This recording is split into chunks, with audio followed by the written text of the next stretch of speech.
And welcome back to another Integrated Interventions podcast. I'm your host, Patrick Dundas. I'm the Director of Education. Also joining us is Executive Director Chris Garrett and Director of Operations Ashley Ryder. Thank you so much for joining us today. Yeah, thanks, Patrick. Thanks for having us. Awesome. I appreciate you taking the time to join us. I'm going to be going through a series of verbatim questions. These are direct questions that we receive from parents and educational consultants.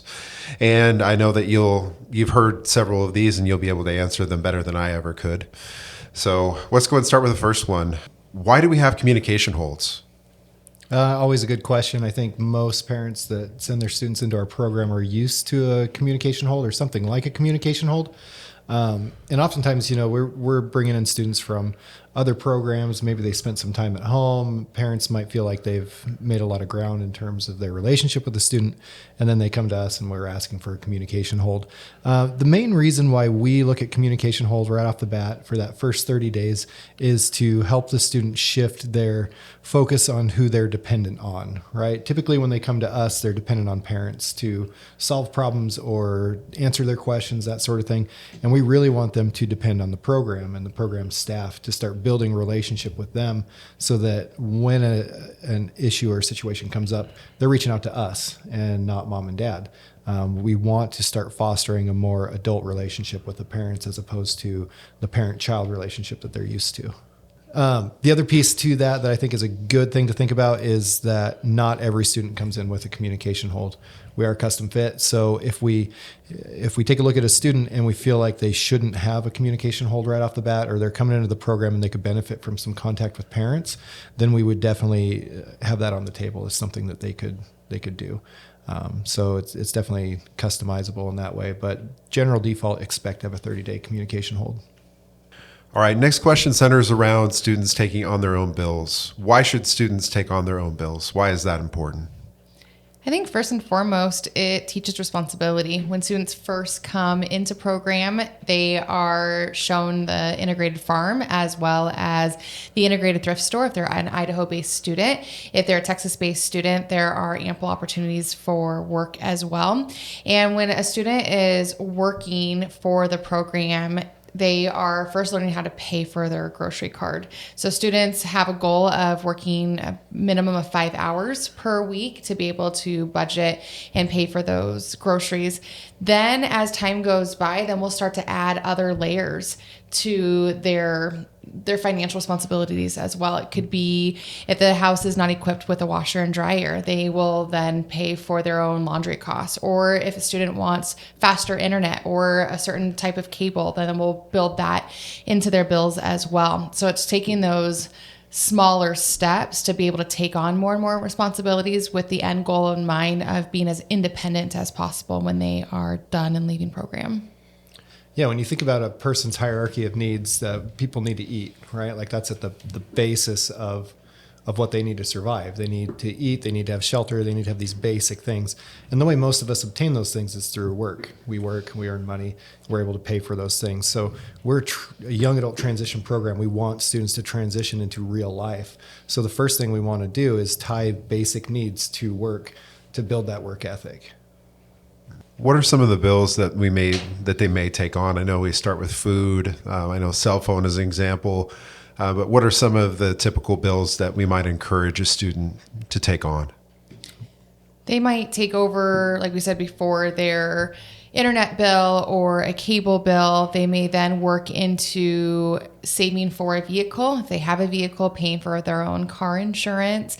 And as we build on some of their life goals like education, they may help with college tuition or pay for a portion of their books, to even some of their social engagement activities. And so as their special interest activities in the community, like disc golf or a bowling league, something that ties with their hobbies, they might be responsible for that as well. Yeah, we've gone so far as to have students help pay for their rent for their apartment in preparation to move into their own place. And lots of ways we can set that up for success in terms of saving a portion of that for a down payment and that sort of thing. But we really want them to be responsible for everything in their life, really, at the end of the day. But start off small and build on it. Well, and it seems less daunting too as you add little pieces together versus, all right, you have all these things. Now you're responsible. What is the mentor's role at integrated interventions? This is a question that we do get a lot. First and foremost, it's building relationships. We believe that if you cannot build a relationship with students, you're going to struggle having students do the things that they might need, such as going out for work ethic or showing up for tutoring or therapy or some of the other components of the program. When mentors come in, we often talk to them about the different applications they have to do, the different clinical notes, et cetera. But again, we always come back to relationships. When we talk about relationships, it is that walking that fine line of getting to know the students, letting the students get to know you within professional parameters and boundaries, and building upon those responsibilities for that student. Yeah, a lot of times I look at our mentors as role models for our students. Because we do employ mentors of all ages, all different backgrounds. We're not looking for people that have specifically worked in the mental health field. We're looking for people that have worked in all different types of fields, all different walks of life, so that we can expose the students to different types of people, different ideas, and really set them up as role models as opposed to just a therapeutic mentor. Students attend therapy, they attend school, they do all these other scheduled, structured things, and the mentors are a part of that. But the biggest part is that relationship that Ashley's talking about, of building a relationship, helping the student get involved in other activities outside of the program so that they can transition successfully into real life, and really be a role model for what appropriate relationships look like with other people. Oftentimes parents ask us, and it's probably on the list, but they ask us, like, where are my students supposed to make friends? How are they supposed to operate if they're not in a house full of other students that are just like them? It's through the mentorship. It's through getting out in the community with mentors, engaging in activities that they both enjoy, exposing the students to new activities and other people in the community that way. Well, and being around just someone who has a similar diagnosis doesn't always offer that forward progress that can compound it further. Right. Yeah, we see a lot of that. I mean, we're built to mirror what's in front of us.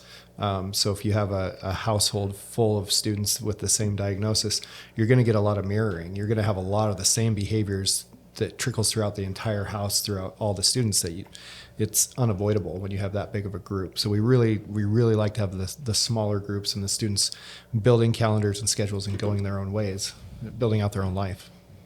So what do you do in terms of consequences? This will be a question that be asked is, what do you do for a consequence and a punishment when my student smokes pot or drinks alcohol? Yeah, it really depends.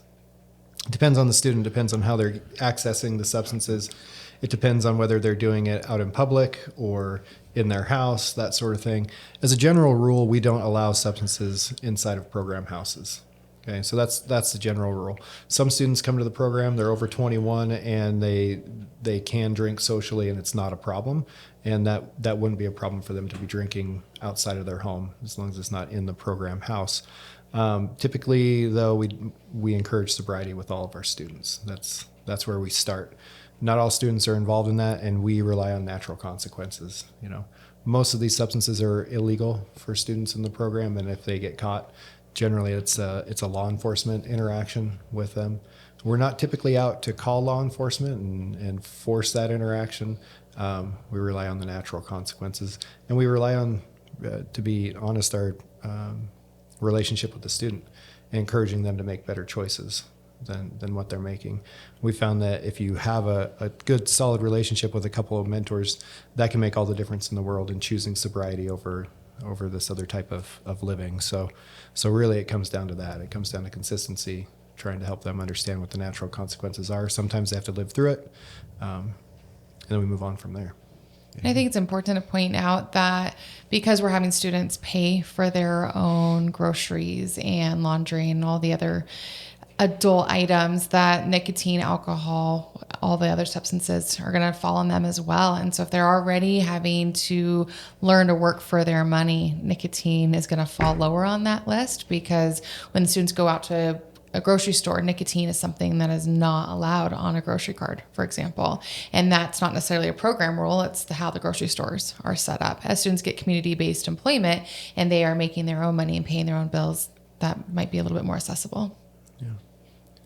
So no arbitrary consequences for that sort of thing. So nicotine is allowed if the student is 21 years of age or older. Yeah. Because Can be. that can be a question that comes up as well, because if they come from another state where it's 18, and then they come here and they're expecting to be able to purchase those items only to find out that, I can't do that because I'm not of legal age. Right. Yeah, in the state of Idaho, you have to be 21 to purchase it. I don't know all the laws around it, but definitely have to be 21 to purchase it. But yeah, if you are 21 and you use nicotine, it's not a problem for the program. And if you want to quit, then we'll help you quit. Yeah, a lot of resources. Yeah. Community-wide for that kind of stuff. Yep. Is dating allowed?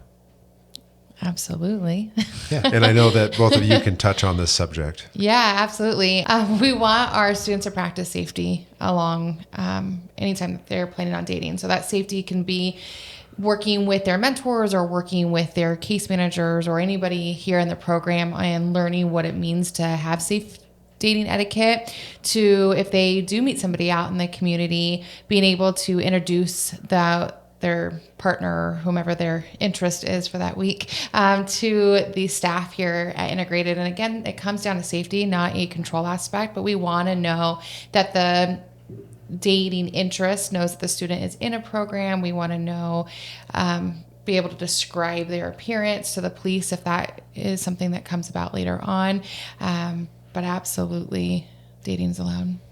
Yeah, I mean, it'll be no surprise to parents that a lot of students come in with a history of using social media and different apps to access dating.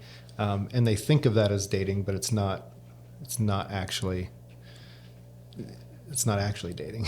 I guess is the best way to put it. And what Ashley's talking about is actually taking a student through a curriculum of the do's and don'ts of dating and social interaction. It's really helpful for our students on the autism spectrum and other students that struggle with those social interactions. They've learned that it's much easier just to swipe right or left, whichever way you swipe, to accept, and then hook up with a person and then come home at the end of the night. And we're really trying to teach them safer ways to engage with the opposite sex or with the same sex, if that's the case, rather than just relying on those apps for hookups. Yeah, we usually connect that relationship building portion in the social etiquette classes, the dating etiquette classes as well. It's something that our mentors work day in and day out to build those relationships with students. And so we're going to encourage our students in building out on dates as well. So when I've taught the dating etiquette class, it's usually the first thing that we start with is, what does a relationship mean to you? And what are some things that you can ask somebody that you're looking at dating and building that relationship? And oftentimes, with some of our students, it'll be, do you like tall or short, fat or thin? And I often guide them at, what if we ask questions about hobbies and interests and then build on that? Because then you taking what their hobbies and interests are, it will help you plan out a date. For example, I worked with a student on a dating etiquette class where I was the example for the student, asked me my hobbies and interests. And without coming out and saying that I'm vegan, I came out and said, well, actually, my hobbies and interests are exploring the community and restaurants and being able to figure out who offers the best vegetable options or the best vegetarian or vegan options. And then that alluded to a question by that student of, are you vegan or are you vegetarian? I said, oh, actually, yes, I am. And then when he planned out that next date, he had made sure that he had found somewhere in the area that had vegan options. And then we just kept layering that. So our next dating etiquette class, for example, is to go to a basketball game. Right. And that's because we found a common interest. He asked me what I like to do. I enjoy sports. And he's like, well, I enjoy sports as well. But here's some of the issues I come across. Well, great. Let's plan this date together where it can meet your needs and also fulfill my interests. That's something that you want to do with a companion or a partner. And most likely it'll end with Ashley and the student yelling at the referee and getting kicked out of the basketball game. So. I'm just imagining That's in my normally head. what happens at basketball games, right? Well, yeah, especially if you get the people who are actively seeking out the critique of the referee. Right. Yeah. I'm just imagining what that's like right now. Basically, Ashley being escorted out by security. Well, if my dad's ever listening, it almost happened to him and myself at one point. So that's a story for another podcast. Here's another question that has been asked a lot. We need a list of things that you want our student to bring with them. we don't have any idea what they should bring. Yeah, as part of the intake process for all new students, that packing list is usually an email that comes from the business office.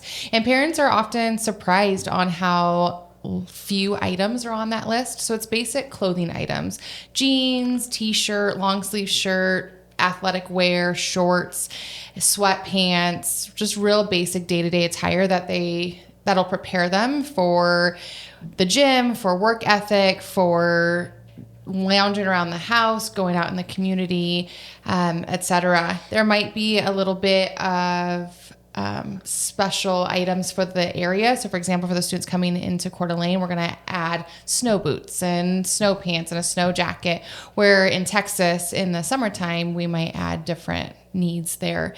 Then after their basic clothing items, we're looking at basic hygiene items like a toothbrush, toothpaste, hairbrush, mouthwash, shampoo, and conditioner. But outside of those items, we really don't want the students to come with a lot of items. One, because they become a hazard or a risk of getting stolen or broken or misplaced. But two, we go back to wanting those students to work for some of those extra items. So outside of their basic needs, that really is all that we ask them to pack. Yeah, we really want students earning the things that they obtain to live at the end of the day. You know, it can be a hard switch for parents who've always taken care of all the basic needs to stop doing that. And frankly, I don't blame them, because typically it's because they don't trust that their student, their child, can work hard enough or work well enough to obtain the necessary items. But that's the first thing we want to tackle. That's the first step to independence. So getting out of that mindset of I need to provide all the basics for my son or daughter, we need you out of that mindset, and trust that the program won't allow the student to starve. We won't allow them to go for weeks without taking a shower and some of these basic things, hygiene things, but we are going to push them. We want them to be uncomfortable so that they can push themselves to earn these types of things and take care of their basic needs on their own. Because if we miss that step in this whole process, we're not going to get anywhere else. We're not going to see some of the higher functioning that parents are hoping for without getting those basics down first. I feel like that's a good way to transition to our next question, our series of questions that focus on the kind of more day-to-day aspects of a student's time here at Integrated Interventions. One question that I've heard more than once, of course, their calendar is empty and they say they never do anything. Yeah, it's always it's great to put that back on your student and ask them why, right? And then what's the response? Do you know? It's probably on your paper. It probably is. The response is typically, there's nobody here to help me do it. They're not saying I have to do it. I don't want to do it. You know, there's lots of different responses, but typically it's, nobody's here to help me and there's nothing to do. Even if I put it on there, nobody's going to pick me up, that sort of thing, which is kind of counterintuitive. If they work on a calendar, work with their coordinator on building a solid schedule, they'll know when they have rides and when they don't have rides and can plan around those different things. And sometimes we'll plan it out to where they don't have a ride, so they have to problem solve and find a ride on their own, or maybe reschedule that appointment. So there's lots of things a student can learn from building out a calendar. What we find is most students are resistant to it because it requires responsibility. It requires work ethic to think ahead and build out your calendar. So generally it's just avoided, and then it becomes uncomfortable. Then they want to ride somewhere. It's not on their calendar. We say no. And then they call parents and say that we never take them anywhere. And parents say, well, what about, is it on your schedule? And they say, no, nobody ever helped me build it out. We see it all the time. You probably hear it in my voice when I talk about it. It's definitely a thing. But when a student is filling out their calendar and working with their coordinator on that, we see some real cool things happen, and we can help them reach all their goals through that calendar. Well, not filling out a calendar is a great way to avoid responsibility if that's what you're looking for. Yeah, absolutely. And we see that quite a bit because another thing I see a lot is fear of the unknown. I think sometimes it's scary to be held to doing something. And if you write it onto your calendar, I've had students tell me, well, if I write this down, then they're going to force me to do it. Well, that's not the case at all. We're just trying to come up with a way to help manage your time. What are some of the other things that you come across that students will say that what students will say in relation to that, to not have to do a calendar. Sometimes I see it has to do with, I've never had to do a paper calendar before. I only use my phone. Usually that's a manipulation to get their phone. But sometimes that's legitimate. So then we got to, okay, so if you're not going to do a paper calendar, let's switch to the phone one because you've earned your phone back or you came in with your phone, whatever that looks like. And let's see if you can utilize the technology and share that with your coordinator and you guys both have access. We'll definitely work around those things. But typically it's a manipulation to not have to do something. So we want action. I always think Ashley's the best person to talk about calendars because she probably keeps 2 or 3 and manages multiple people's calendars, including my own at times. So just the benefits of teaching student that skill. I don't know, Ashley, what do you? Yeah, I think when students get a job in the community, it doesn't matter what industry you work in, there's going to be a series of events that you have to accomplish. And so I think of being a waitress. Being a waitress, that's not going to, the restaurant's not going to tell you, you're going to have a table every 30 minutes on the, on the minute. Instead, they're going to have a series of when a table sits down, this is what you do first, this is what you do second, third. And in a lot of ways, that is like building out a calendar. It's building out that step by step. And we can translate that responsibility in just a day to day. Like Chris said, I keep 3 or 4 calendars that are all separate from one another. And there are many times where I might have an appointment that's supposed to start at 1:00, but I'm just not going to make that appointment because something else has come up. I'm not going to lose my job because I didn't make such and such appointment, but having it there, it does help me plan for my day, plan for my week, and just have an overall understanding of what needs to be done. Because I don't know if I can speak for anybody else in this room, but even on my off days, if I don't have anything on my calendar, I could be found in bed watching Netflix and watching the newest Dahmer series or whatever that entails. So even on my weekends, I might have, this is the day I'm going grocery shopping, this is the day I'm going to meal plan, meal prep, etc. Yeah, and that the calendar side of it as well, and this is good for parents to know if their student is saying, I haven't made a calendar. A lot of times that's tied to their resistance to making a meal plan and a grocery list because we want their meal plan to be a part of their calendar. What meals are you eating? Planning that out so that they have food every day that week, and then making a list based off of that. So I know that's something we wanted to address. We do want students creating a meal plan. We do want them working on grocery shopping lists so that when they're going to the grocery store, they're prepared. They can get in there, fight the holiday crowds and stuff like we're facing right now, and get out with what they need and not overspend. So it's a huge tool that we use to help the students learn. And if they're resistant to it for the first 3 months, they're resistant to it, and eventually they come around. Typically, we can outweight a student if we need to, or life does get difficult. We have that basics box that can come into play in those circumstances as well. We have some students too that are able to operate in uncomfortable zones for long periods of time. Yeah. Yep. Definitely. Yeah, and we see that with students who'll say, I'm not going to grocery shop. I'm not going to budget. You can't starve me. Or they'll say, go ahead and starve me. And that's just not going to happen in programs. So for those students who won't take on the responsibility of building out a weekly plan or working for that grocery cart and budgeting, then we build out a basic box, which typically includes dried rice, dried beans, no sugar added fruit, some cans of no salt added vegetables, oatmeal, and sometimes yogurt for those students that desire. And even the yogurt, it's going to be a plain yogurt, nothing fun and fancy. Yeah, it's kind of recreating real life scenario of if you're willfully choosing not to work for your food. Typically, what ends up happening is you end up at a food bank or something along those lines, and we don't encourage our students to do that because most of them can earn their own food.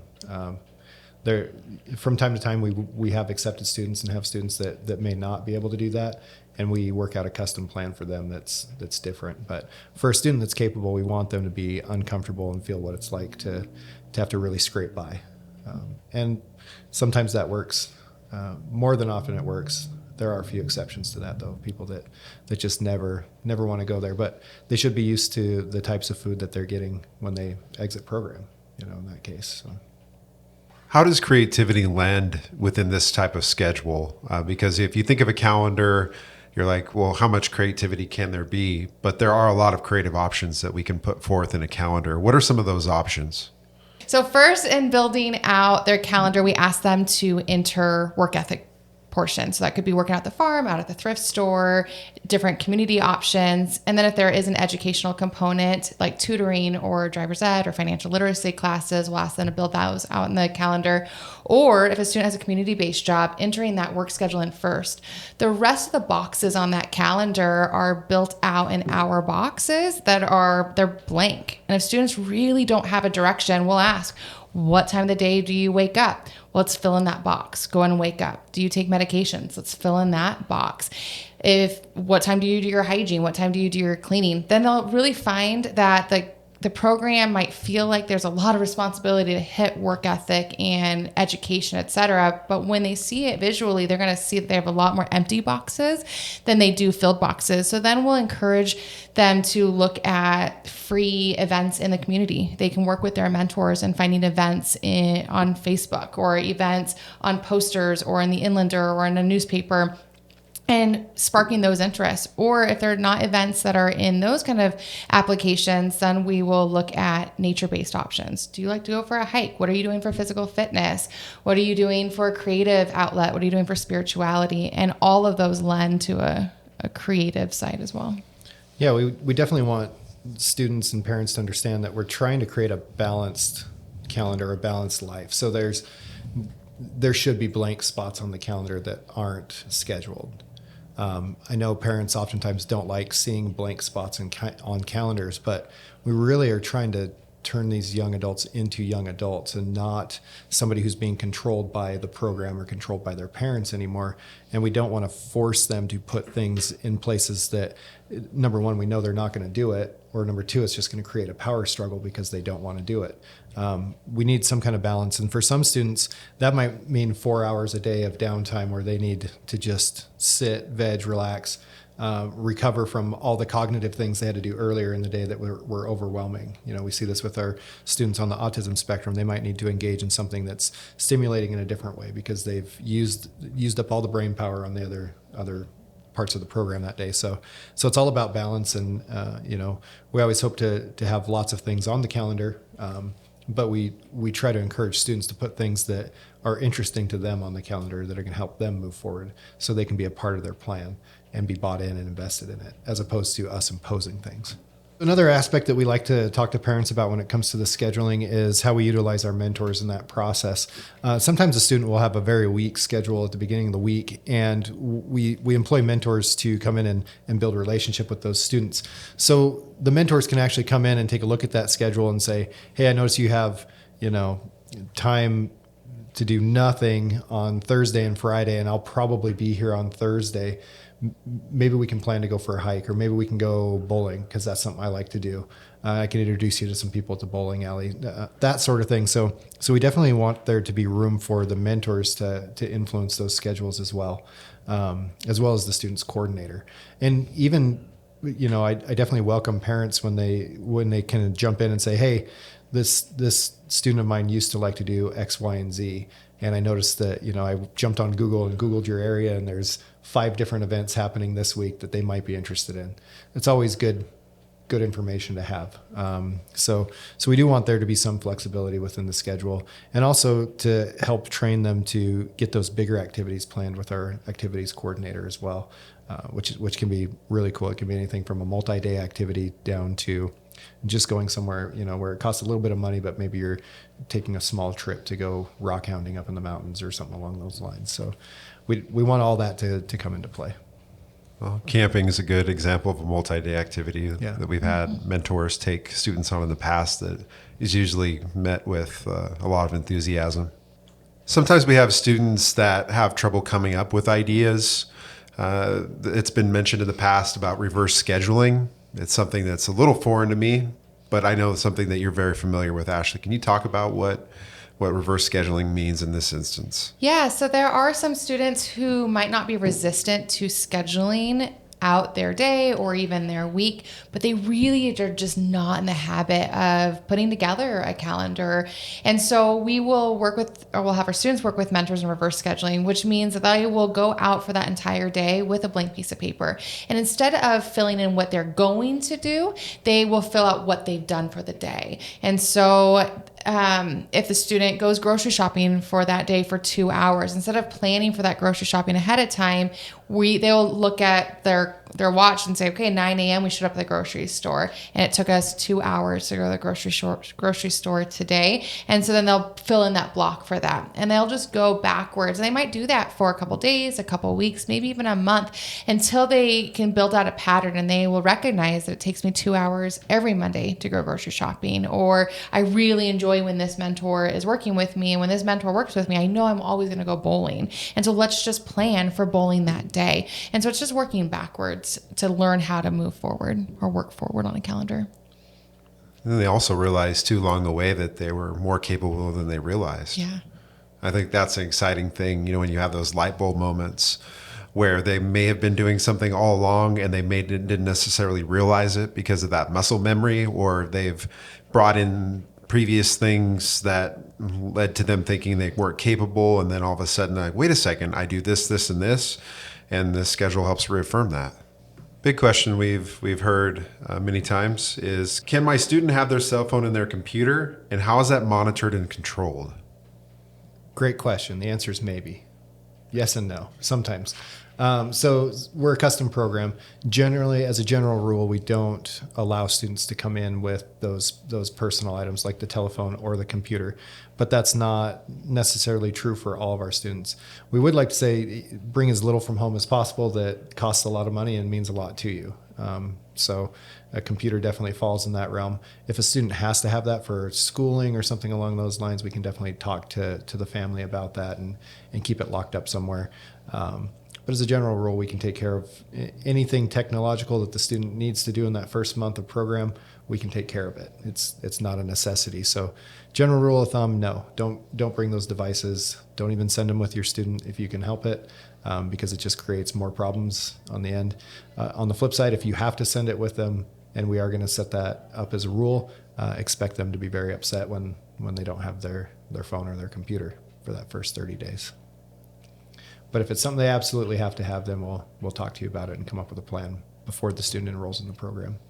And when the students do have that ability to come in with that computer and that cell phone, if the electronics have proposed an issue in the past, then coordinators will work with their students in building out an electronic use contract. And that really is typically led by the students. And so the students will write this contract and really just get a sign off by their coordinator.